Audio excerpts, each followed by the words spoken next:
that youth have higher unemployment rates than do adults.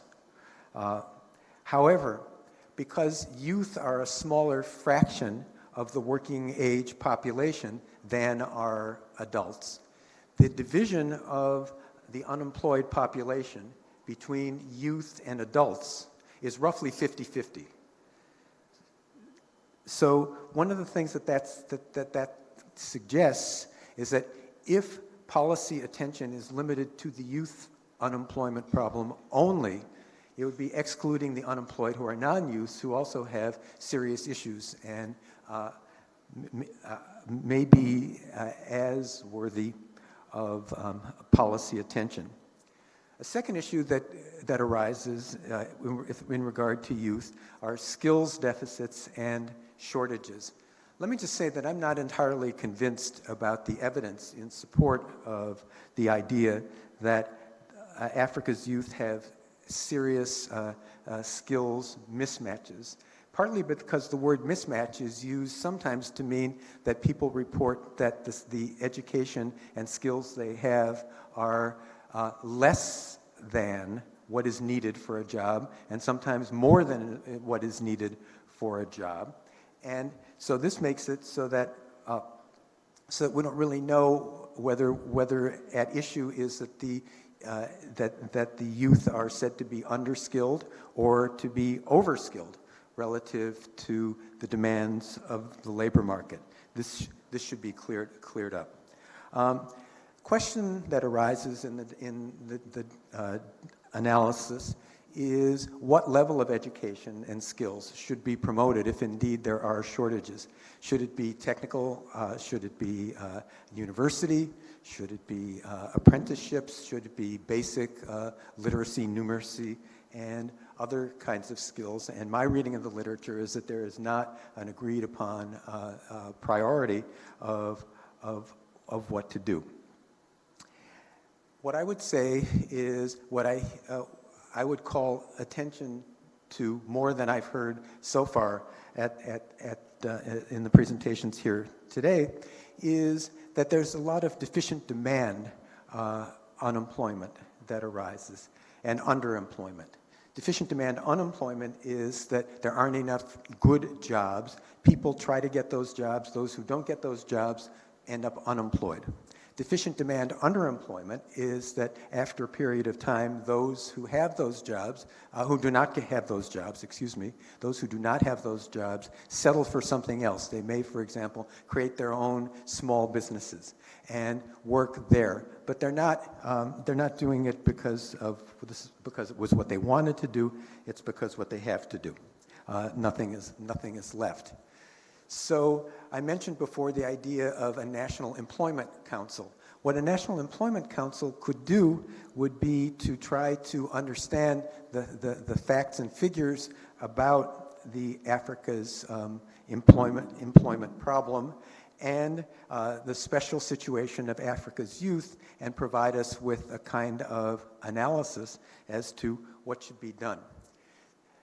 Such a council, if that new institution were to be created, could also be influential in the policy realm.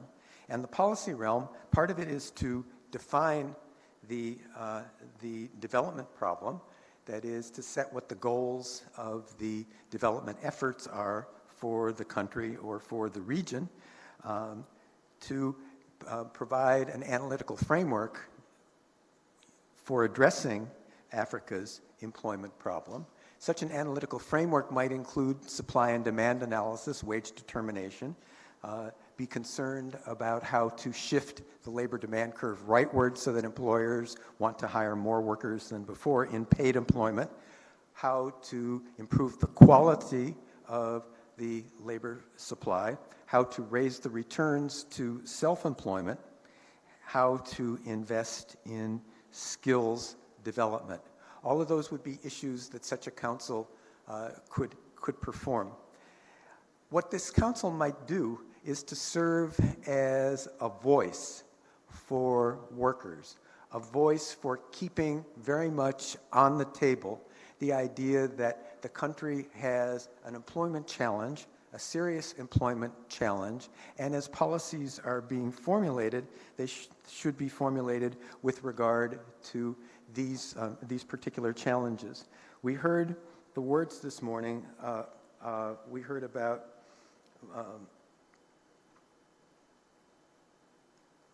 macro-criticality. We heard about Afro-criticality. We did not hear about youth criticality using that term, but we certainly heard the idea. And I would like to suggest employment criticality as a kind of critical focus for policy thinking. Finally, what I would like to suggest is that if there is an employment council brought into existence, the Employment Council could serve as a forum for trying to decide which are the priority interventions and how to decide which of them merit the highest priority when funds are scarce, as they always are, when a country cannot do everything. What should it emphasize? What should it focus on? And such a new institution could do that. So what I would call for in conclusion then would be attention to defining the problem, the employment problem, recognizing the special conditions for youth, and recognizing that in formulating policy, there may be scope for an overarching forum or agency that may help the country decide what to do and how to go about doing it. I was told I should be brief. I've tried to be brief, and I thank you for your attention.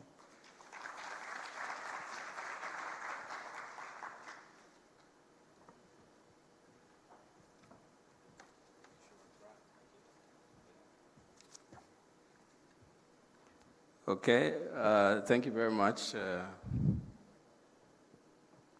Professor. At this point, could I invite Dr. Mosi to the stage? She will be moderating the discussion. And to sit with her, can I also invite Jeff Matthews, if he's in? Thank you, Jeff. Jeff is the head of LinkedIn Learning Solutions in Europe. Can I invite Professor Jerome, the special advisor to the Commission for Rural Economy and Agriculture at the African Union Commission? Can I also invite Mr. Lee, the Director, Employment and Policy Department at the ILO, International Labour Organization. Also, Mr. Khalid, the Director of UNESCO, the Regional Office for Central Africa.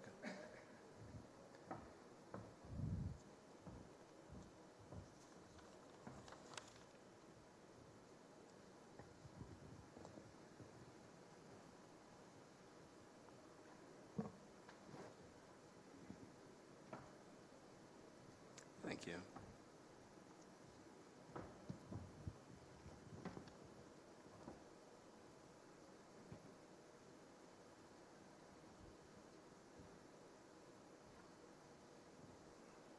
Thank you. So at this stage, let me hand it over to Dr. Mosi. Thank you. Thank you. Good afternoon, everyone. It's an honor to be here with such distinguished panelists with us today to discuss a crucial issue in terms of the topic of our conference, which is really the role of institutions and policies to achieve job creation and skill acquisition and capacity building for African youth. We have, as already my colleague Tabera had introduced the panelists, a really great mix of different perspectives that we hope to learn from all of them. So perhaps let me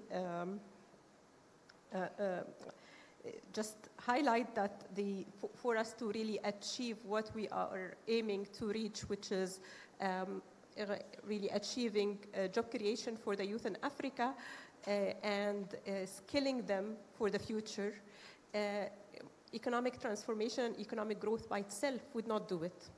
What we need is to combine this with the right mix of institutions and policies. And that's why today's panel is critical to the discussion we're having. So we'd really be interested in today in this session to learn from the panelists from different perspectives about the best practice, about challenges in terms of getting these right policies and institutions, and learning from peers in terms of what worked, what didn't work. So perhaps let me start by our colleague, Mr. Salah Khaled, Director of UNESCO, on the issue of what is the most important problems facing Africa's education system, and in terms of how to prepare them for the labor market.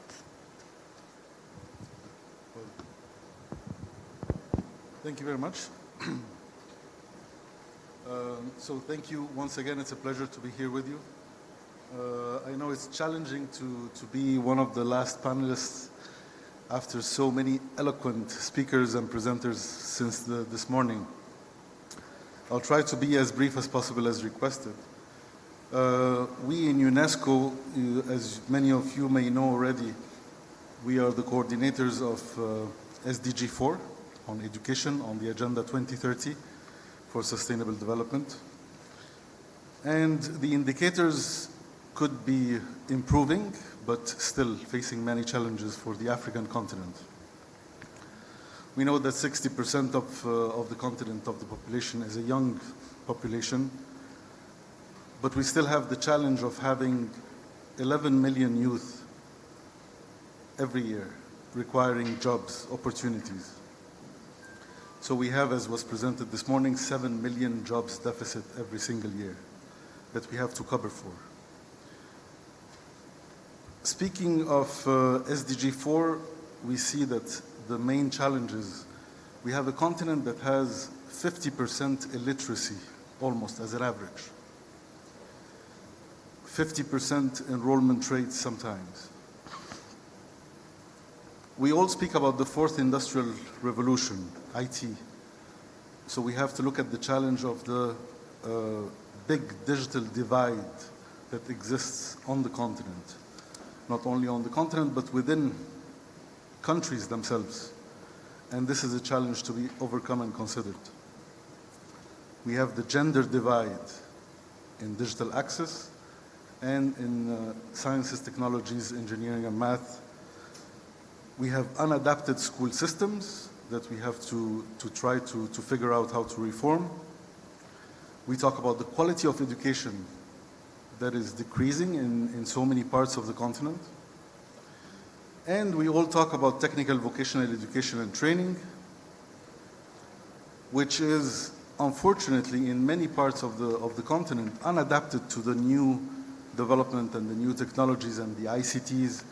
And we see many countries till now providing training on usual standard mechanics instead of the new mechatronics. We know that all vehicles now, all new equipment is based on electronics and not just normal mechanics.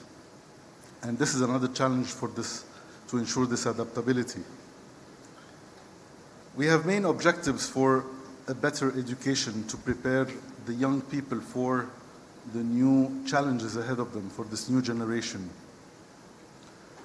We can have the best school buildings, we can have the best tools, but the main pillar of any education system is the teacher. And this is the key point that I would really like to stress on. Without the competent, skilled teacher, we can have no education, no matter what investment is put in the sector.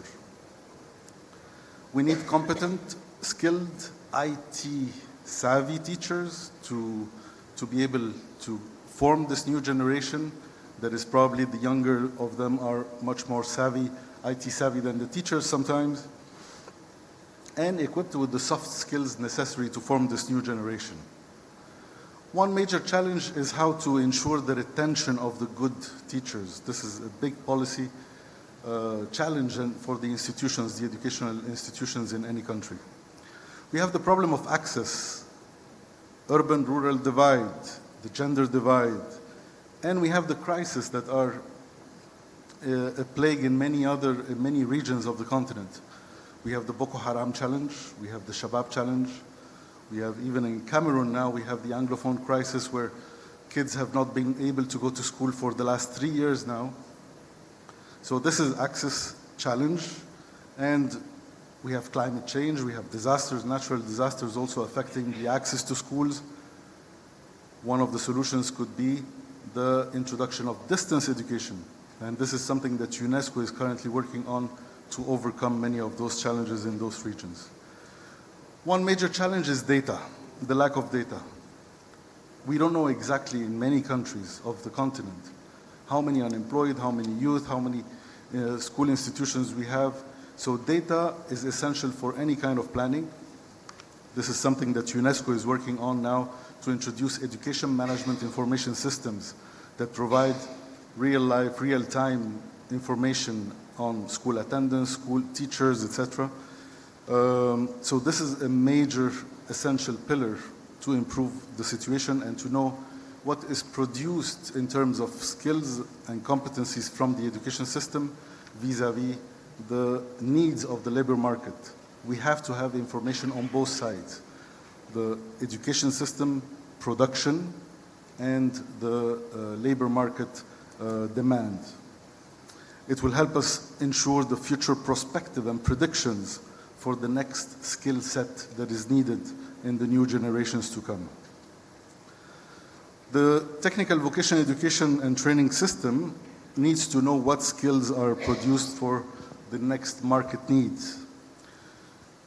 One aspect of the challenges regarding TVET is that we see in many countries that the responsibility is divided among so many ministries. So you have the Ministry of Education, sometimes you have secondary education, sometimes you have secondary technical education, higher education, and then you have youth, you have sometimes TVET ministry, and all of them are not necessarily coordinated. So one of the calls that we make all the time as UNESCO is that we need a unified platform for coordination and complementarity and to avoid overlap between the responsibilities of those ministries. We have to have a conducive ecosystem, this coordination. And one of the aspects that was mentioned briefly this morning is the image of TVET among the youth. It's not only for the failed students. It can be an objective in itself, an aim in itself, a demand by the youth, and we saw the examples of Egypt really succeeding in this transformation. One of the examples also is the apprenticeship opportunity. We are not only talking about training and then we leave them to go like this, but the example that was also presented by the Minister of Education of Egypt this morning, the apprenticeship. They study, they get trained, and they work at the same time. And this can be a good, successful model that UNESCO is encouraging, and especially with the South-South cooperation to share experiences. We have the human capital and the wealth in natural resources. And this invites us to consider the transformative industries. This is something that is crucial for Africa with the rich and the vastness of its natural resources. Yet, we export those natural resources in raw form and we import them again in manufactured form, while this could be an excellent opportunity for all the youth to engage in those transformative industries.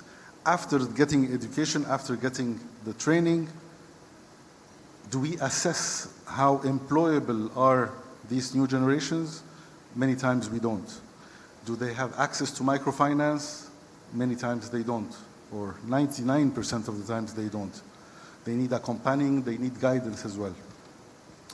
We have three major opportunities that we have to consider.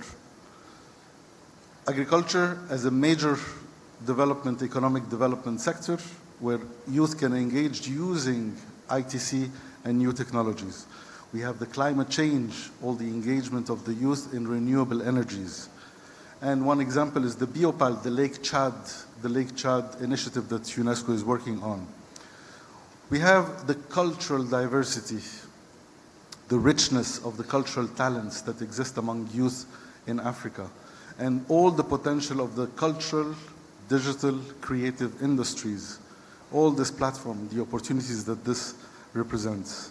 And we are really happy and proud to be starting a partnership with UNECA, with UNECA on that. I'm coming to the end. Yes, sorry about that. Sorry, I'll have to just- keep Sure. track to make sure that there So is one important aspect is balance the in time. public-private partnership, and I would like to give just examples of some partnerships that we exist now. So UNESCO is partnering with L'Oréal on the Science Prize to encourage women in science. We have the Malawi Skills and Technical Skills Education, the STEP, that proved really excellent initiative. And we have Huawei, Orange, Code Week Africa with SAP, SAP. My last concluding point is that according to the principle of Agenda 2030, leaving no one behind. We know that youth are mobile, and UNESCO has recently approved the Global Convention on Recognition of Higher Education Qualifications, which will serve the youth to move around. We have the conflicts. Yes, it's true that the number is small, relatively speaking. It's only 2 million combatants in crisis zones. But on the principle of leave no one behind, we really have to consider to give them an alternative, give them an opportunity. This is all they need to reintegrate into society once again. And this has to be a national security issue for many countries, how to create opportunities and alternatives for those who could become a detriment, security, risk, and threat. Again, thank you for the presentation of the youth associations. We have to work with them. We have to associate them. Again, once again, I would like to stress on give an opportunity, give an alternative. This is the solution. Thank you very much. Okay, thank you. Thank you. So, and as I said, I'll try to kind of ensure that there is balance in terms of time, so that we'd like to really learn from each and every panelist in terms of experience and perspective. So maybe perhaps moving to Professor Geron to tell us more in terms of experience, hands-on in capacity development in Africa, and what lessons can be learned. Thank you, Chairperson. Let me also thank the organizers for the invitation to be here. Basically, I'm here this afternoon not representing the African Union, but the African Capacity Building Foundation. The Executive Secretary very much wanted to be here because of the salience of the issue being tabled at this particular meeting. But the board meeting is on. He could not make it here. Because I was in Egypt as a member of the strategic study team, he said I should just come and represent the ACBF. So I'll be looking briefly at what ACBF is doing on this area, this very important issue of youth empowerment. Invariably, we'll be inundated with the statistics, the magnitude of the problem. What I can only add is that youth today are more educated than their parents. No, it's an irony that in spite of having more education, they are the people having difficulty with unemployment. The second point I want to make is this is a major issue for Africa, especially after the Arab Spring. If you want the attention of any head of state, there are two things you need to measure: either dollar or youth employment, and you will see the head of state. It's also a priority for Africa, looking at the very many documentations, whether the African Union Agenda 2063 and the 10-year plan, the SDG 4.4, which our friend from UNESCO mentioned, 8.5, 8.6, and 8B, which is why the ACBF is very big in the area of youth empowerment. In fact, in the strategic plan 2017 to 2021, the strategy seeks to produce very skilled and knowledgeable Africans and strong institutions that will transform Africa. And leveraging on the experience, there are a number of strategies which were mapped out on how to empower youth in at least 25 countries over the 5-year period. Because of time, I'm not going to bore you, but let me just quickly tell you what ACBF has been doing in this particular area. The first one is that since ACBF was established in 1991, over time it has evolved to become a specialized union of the African Union. It now works hand in hand with the African Union. Inasmuch as it is now Africa's premier capacity building institution. In the 27 years of experience, it has had a number of interventions. The first one is the training of employed and unemployed youth through intervention in the member states of the African Union. The minister from Mauritania was supposed to be here, he's not here. For example, the ACBF has a very successful program there, which they did in 2016, whereby they trained, with the support of a center in Mauritania, they provided entrepreneurship training for 105 unemployed graduates. Over time, with the Tracer program, some of those graduates have been able to start something on their own. They are now entrepreneurs, which is the way to go. But this is just a drop in the bucket relative to the magnitude of the challenge. The second part is ACBF is very heavy in the area of higher and tertiary education training, as well as providing scholarship.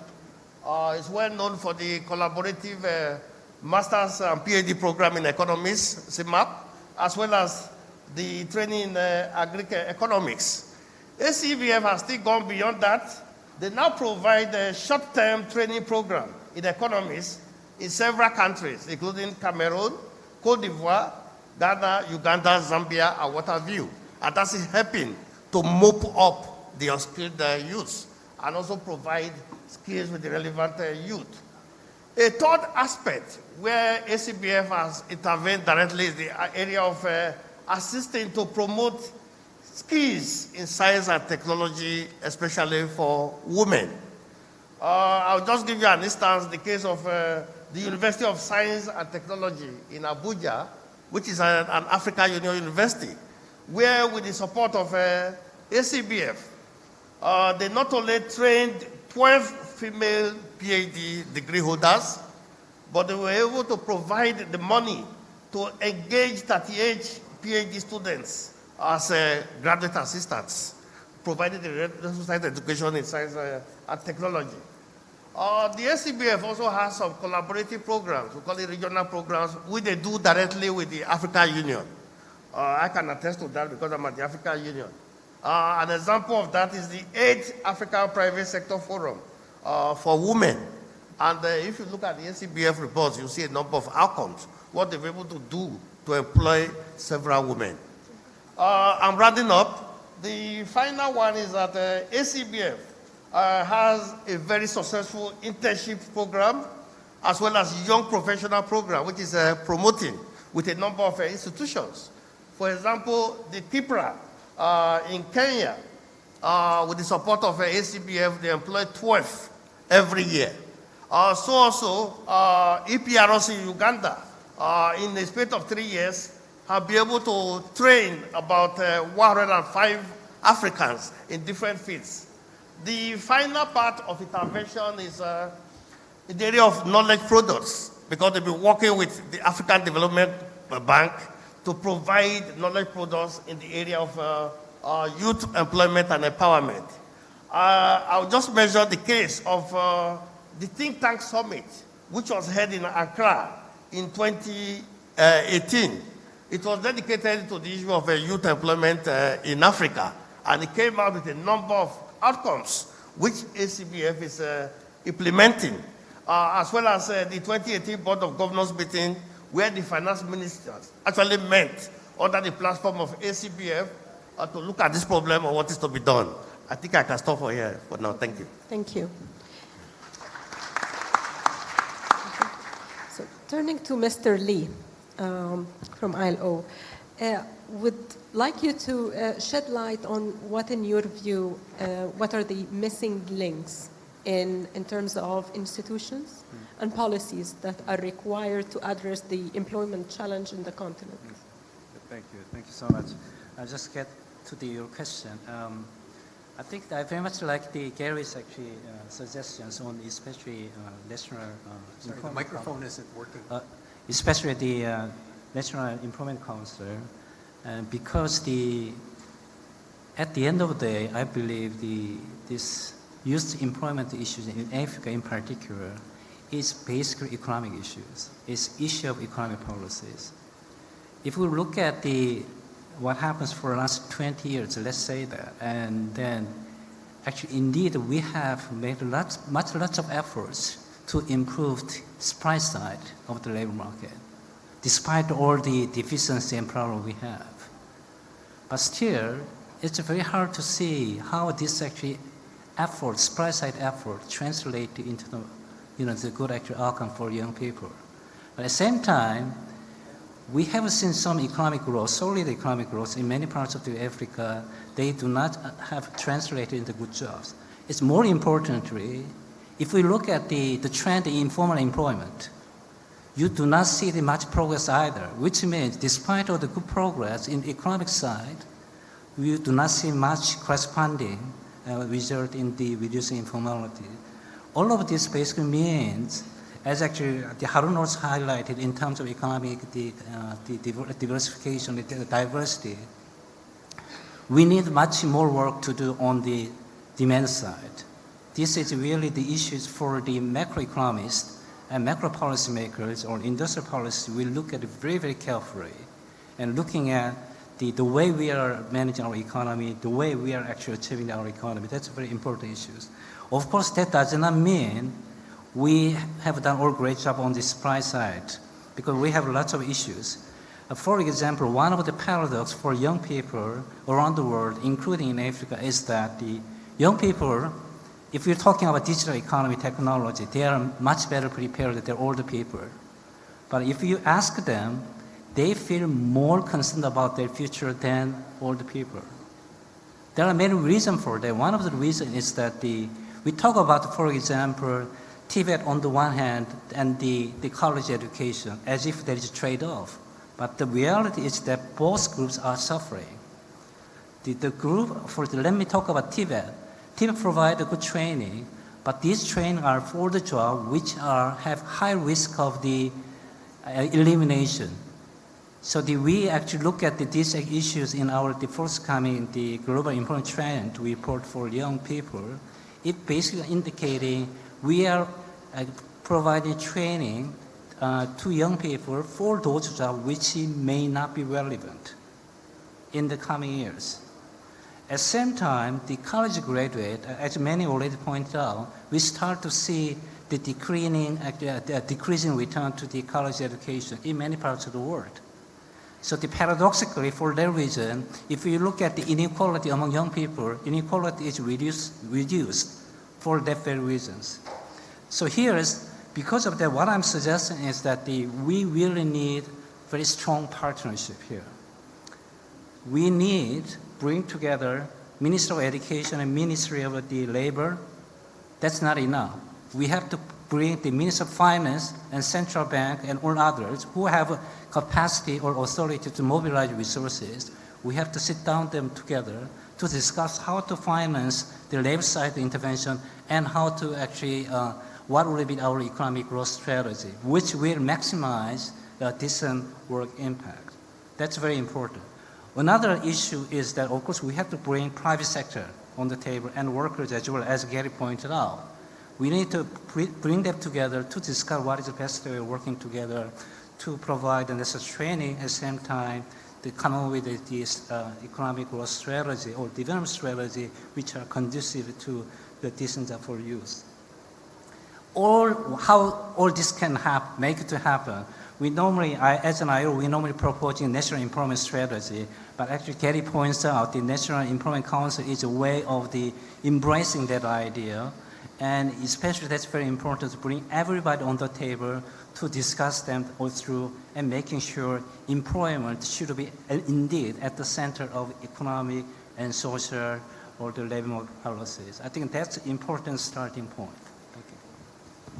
Thank you very much. Turning to Mr. Jeff Matthews from LinkedIn. Would like you to tell us a bit more about the role of digital innovation. I think we cannot think of a better example than LinkedIn in that space in terms of really working on the issue of matching employee and employer, in terms of actually how you've also evolved just beyond just matching to even more on the capacity building with LinkedIn Learning and so on. So we'd like you to tell us a bit more from the experience and its relevance in the context of Africa. Thank you, and thank you very much for inviting us here today. First off, I want to start off by saying the reason I'm here is to learn, and that institutions want to be involved in helping everyone here find solutions. But obviously, not being here, I live in Dublin, Ireland, where I run Europe, Middle East, Africa, and Latin America for LinkedIn Learning, and I grew up in Canada. It's a very big challenge to put on someone like myself. So I try to come here as much as I can and meet with people and have the dialogue. So it's hard to learn when you're speaking. So unfortunately, I can't come here and not sit here and someone give me a microphone. But hopefully we'll get to have a dialogue later. To your point about job matching, so LinkedIn's mission and vision is to create economic opportunity. And the primary way we've done that is by matching employers with workers. And I'm always baffled by the youth unemployment challenge, not just in Africa, but in Europe and in other parts of the world, where you have large populations of unemployed youth, but you also have a lot of jobs being posted by employers. And so the question is, what is it that the youth does not have that those employers are seeking, and how do we close that gap? And if you're able to fill those roles with the right talent, with the right skill set, those companies perform better, they compete better on a global stage, and the economy improves overall.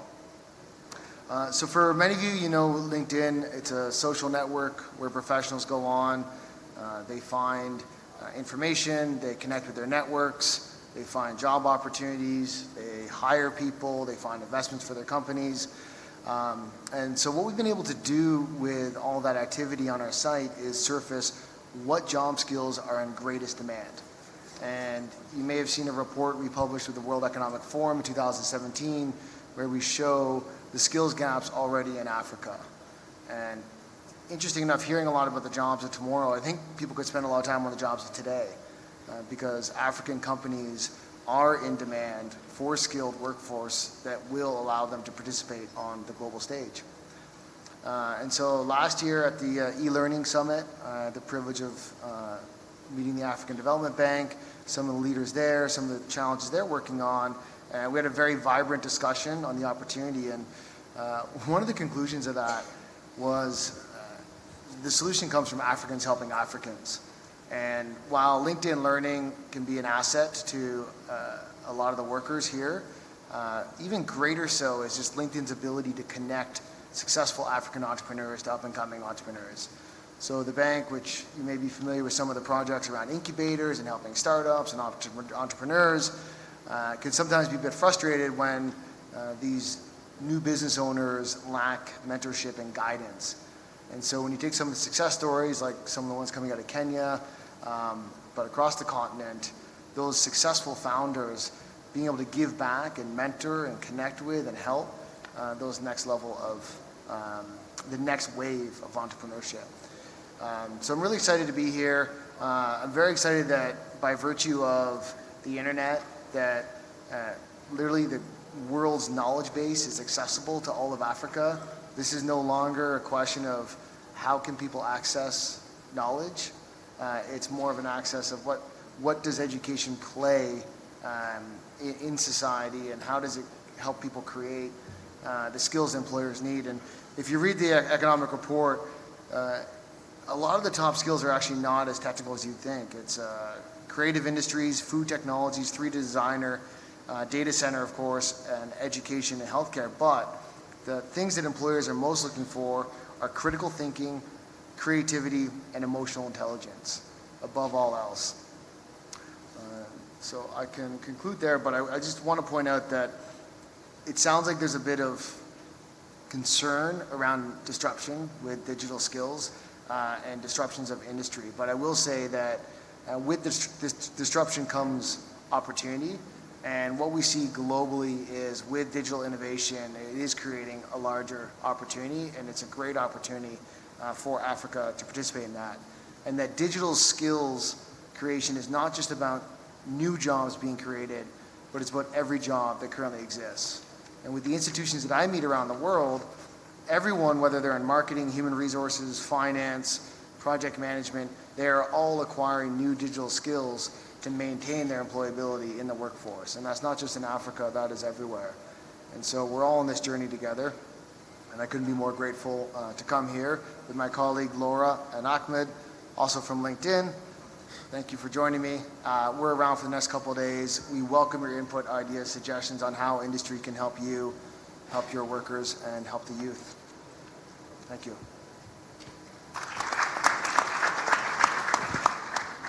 I have my own suggestion that I'll share later.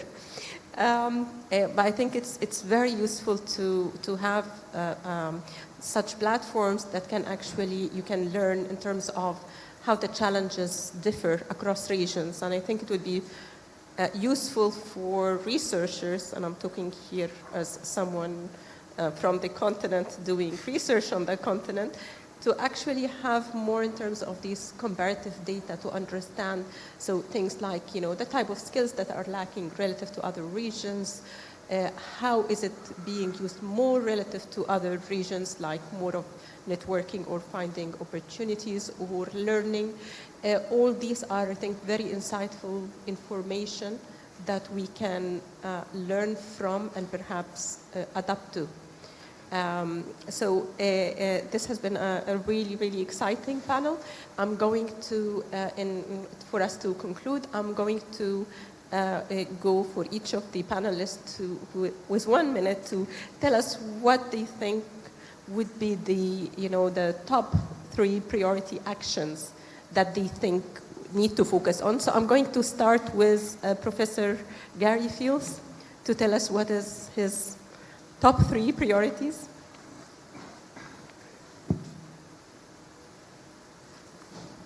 Well, I had no time to prepare an answer to that question.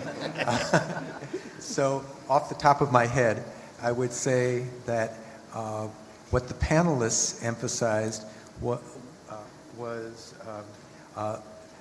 the educational deficit and basic skills and opportunities created for those. What we just heard was about skills at a completely different level, digital skills, which then raises the question of what the curricula are in schools and universities and others.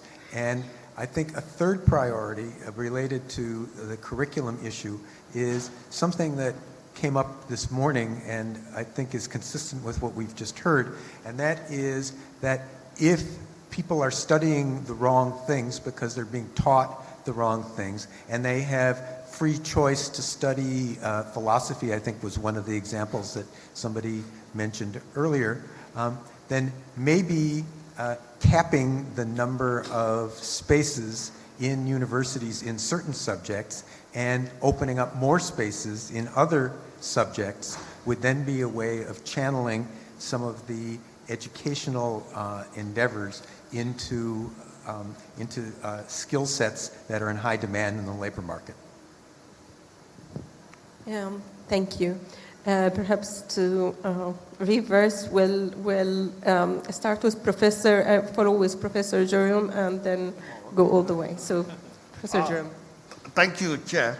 in terms of my three priorities, I'm going to speak generally now, not from the point of capacity building. The first point to note is that youth are Africa's greatest asset. And we need to convert the demographic dividend that we're talking about into economic advantage. So in moving forward, my first priority is, one, data has been a major challenge. We need to look for a way of looking for data. Because without the data, I mean, you're going to have a wrong diagnosis. I mean, we saw from Borat, the type of statistics he presented. We'll be studying the wrong thing. The second suggestion is that enough of this silos mentality. All of us have been doing our own thing in different quarters. I think the institutions, the major ones, actually need to come together, table this issue.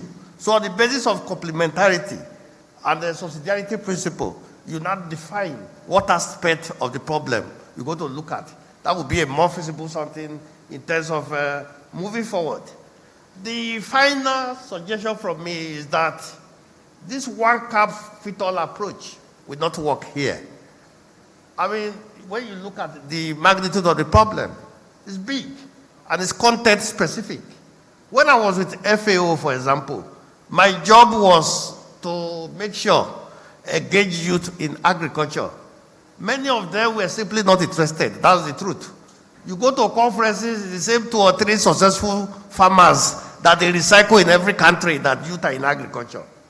But you find that, but when you talk to the agribusiness field, adding capacity, they are interested because they want their physical cash and they don't want to live in rural areas. So that calls for a genuine understanding of actually the problem before we start attacking it. Thank you. Thank you very much.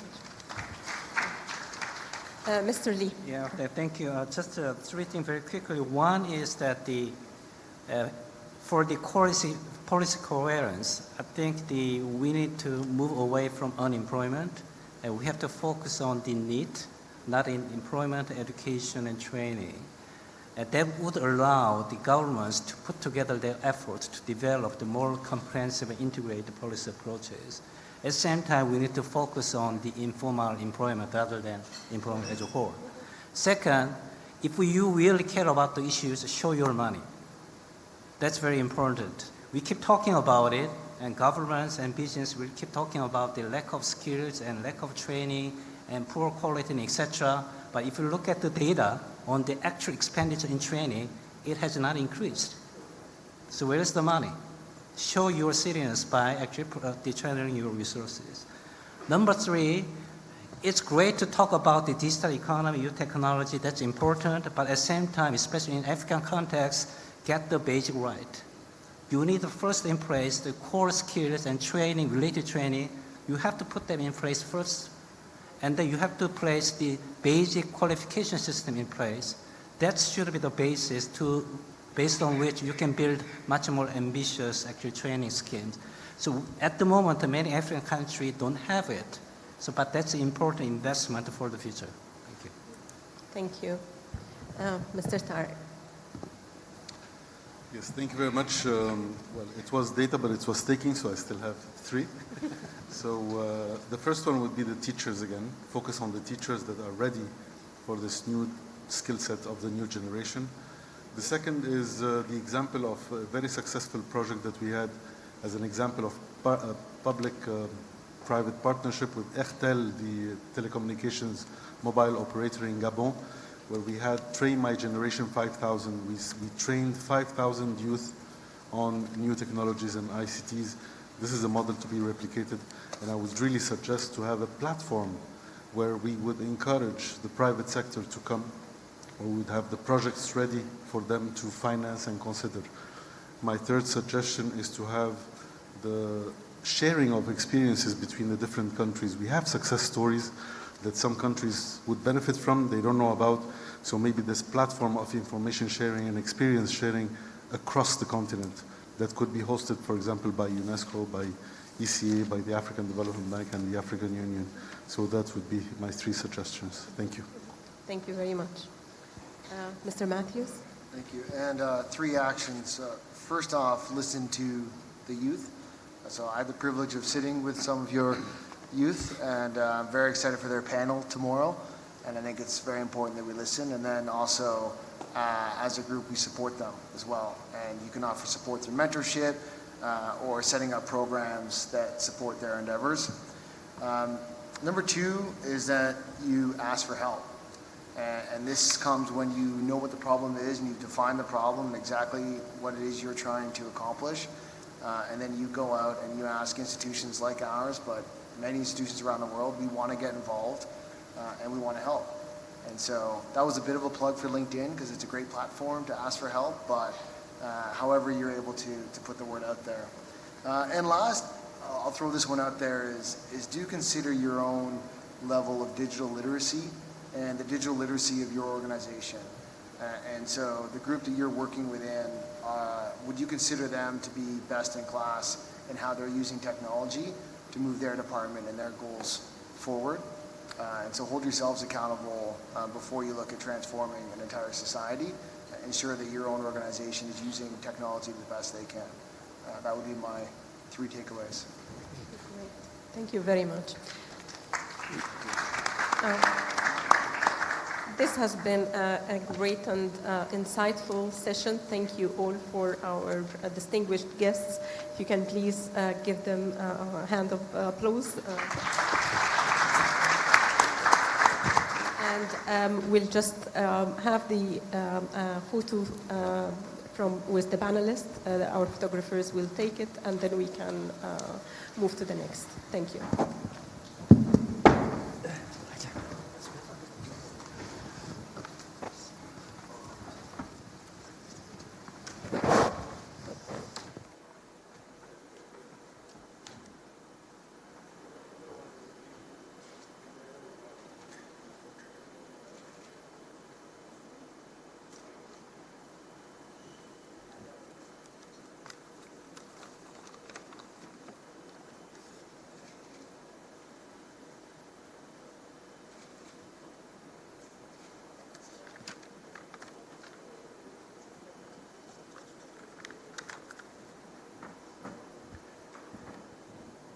Okay, a round of applause for an excellent discussion. Thank you very much.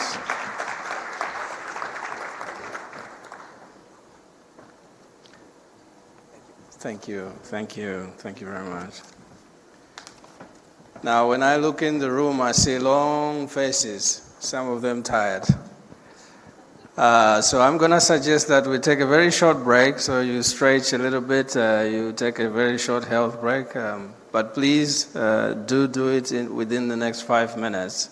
So just stand up, freshen yourself, walk up and down, and back to your seats. Meanwhile, we will prepare for the next session. Thank you very much.